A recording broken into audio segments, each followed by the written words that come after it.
My name's Phil Peralt.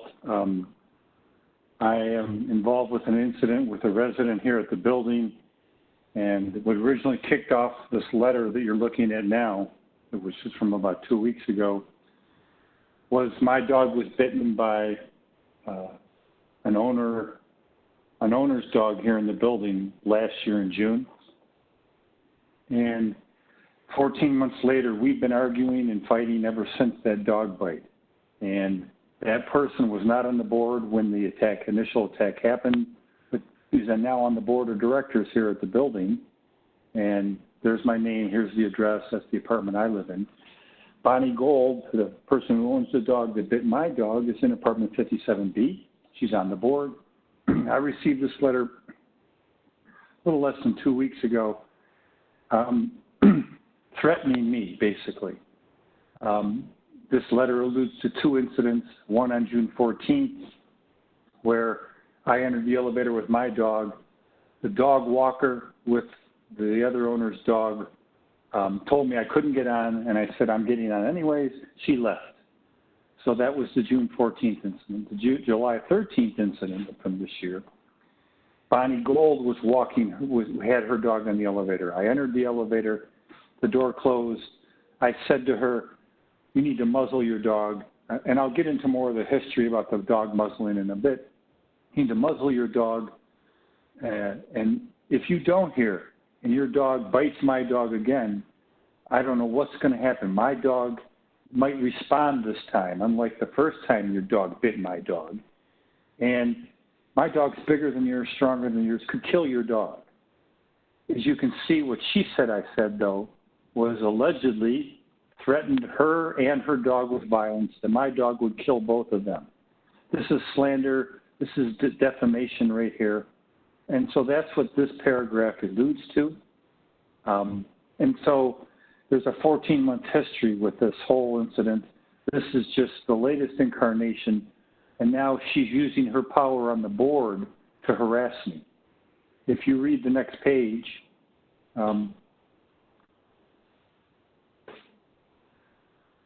bottom line is they threatened to sick the police on me if I threaten her in any way anymore. They allude to a bunch of bylaws that I'm violating. They threatened me with any additional legal fees, with any more incidents that happen. So that's a lie right there.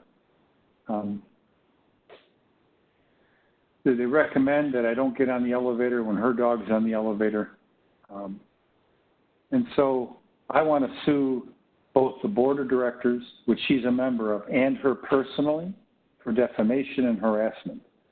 And now let me get into the history of this entire incident, basically.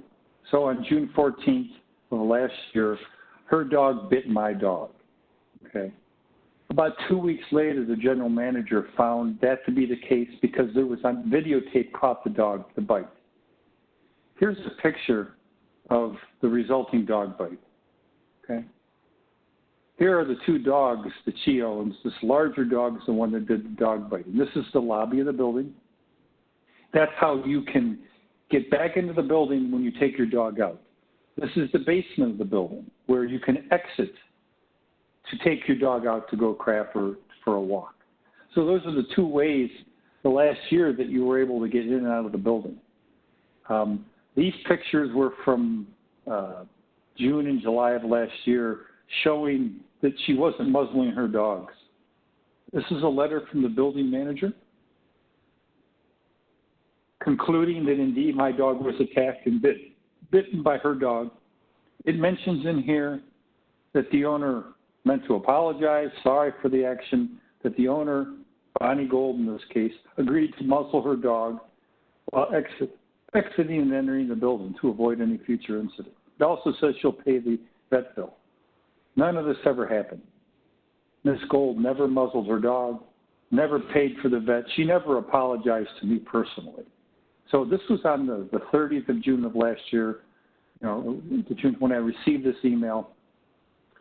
About a month later, we had another incident, and this picture shows that incident where I ran into the dog walker, and it was the first time I got a chance to talk to whoever was walking that dog. And I said, muzzle your dog like you agreed to. So that's why you see these pictures showing the dog's not muzzled, okay? And then later, about an hour later that same night on July 13th, 2018, I ran into Bonnie Gold in the lobby this time. We had words. We yelled at each other. I said, why don't you live up to your promise of muzzling your dog? Your dog's a danger. The very next day, on July 14th, the police showed up at my door, got an anonymous tip from 311 that I was abusing my dog. It was bullshit. I talked to the police for 15 minutes. They loved the dog, played with the dog. I suggested they go talk to Denise Lyer, the general manager, so they could get history on the incident. I never heard back. My dog's never had any history of any dog bites or any bad behavior. He's a well cared for, well-maintained dog. On the 15th of July of last year, I called the police. I called the ASPCA. I talked to the health department. And bottom line, no one will do anything about dog biting dog. So, I was upset about that initial police incident from last year. The beginning of October, I went to building management, put in a request through a website that they introduce a new rule into the bylaws that any dog that gets proven to have bitten another dog, that dog should be muzzled. That if a second incident happened, that dog should be removed from the building. Bonnie Gold was elected to the board of directors on the 19th of October. I'm just following these notes, so this is all written down. So I went back and followed up with Denise about my request for a new bylaw rule. I requested further that Bonnie be recused from voting on the alleged rule, and I believe there was a conflict of interest. So that's where we were. I got a recording. I went and talked to Denise again from the 25th of October, where she admitted that it was going to be taken up at the next board meeting on November 13th of last year. That never happened. I went down again in April and talked to Denise again, the general manager. And what she told me was that they will install a dog bite rule soon. This was in April of this year. I wish I'd recorded this, but I have not. I've been checking the monthly minutes. It never happened. Okay. And then, of course, we have the incidents that the letter cited, right? Couple of things worth noting here. I bought a body cam 2 weeks ago or a week ago. I'm going to start wearing a body cam. The next time I see Bonnie Gold, I'm going to confront her, tell her, you're lying about what you said in the letter, the threatening letter that you and the board sent me. You won't be able to lie again because I will have a body cam where I record the audio and the video. Remember, the elevators only have video that they record. I'm also going to put in another suggestion that the board of directors add audio recording to the elevator so that she can't lie anymore, because they could come at me again here the next time. She could say another lie that I threatened her again. And now the police will be at my door again, and I'll be lawyered against by them. I could be fined. That's what the letter here said. Okay. So that's the present situation. This has been 14 months it's been going on. I want to add that my blood pressure was diagnosed in July of last year, late July, and I've been on blood pressure medicine now for the last 7 or 8 months. It didn't cause my high blood pressure, but this whole situation is a contributor. Having the police show up last July, now this threatening letter, and a last note to mention here, it's not practical for me not to get on the elevator if her and her dog are on the elevator, okay? Why? Look how often the elevator's been down here the last week. So over the course of, 8 or 9 days, it's been down, the elevators have been down 5 different times. We have 3 elevators in the building. One elevator goes down. You can wait 10 or 15 minutes, given my floor, before I might have a chance to get on an elevator that's not full. I have a 4-year-old son that I got to start taking to pre-kindergarten here, pre-K. I have a job, unlike Bonnie Gold. She has dog walkers that 99% of the time walk her dog. okay? She doesn't work. So I can't just not get on the elevator whenever she's on it with her dog. Not going to happen, right? And under principle, why should I? Her dog's the one who started all this, okay? So that's it in a nutshell. And I don't just want to send a responding letter. I want to go on offense.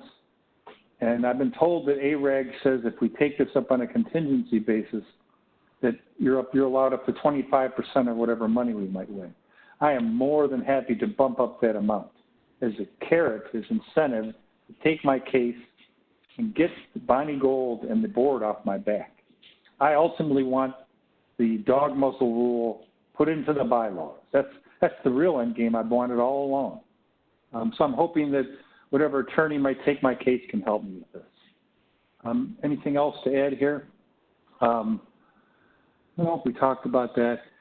One of the changes that Bonnie has made is used to always bring her two dogs down together. Now, when it's her, she only brings one dog at a time because, frankly, even the dog walker has a hard time handling both of her dogs.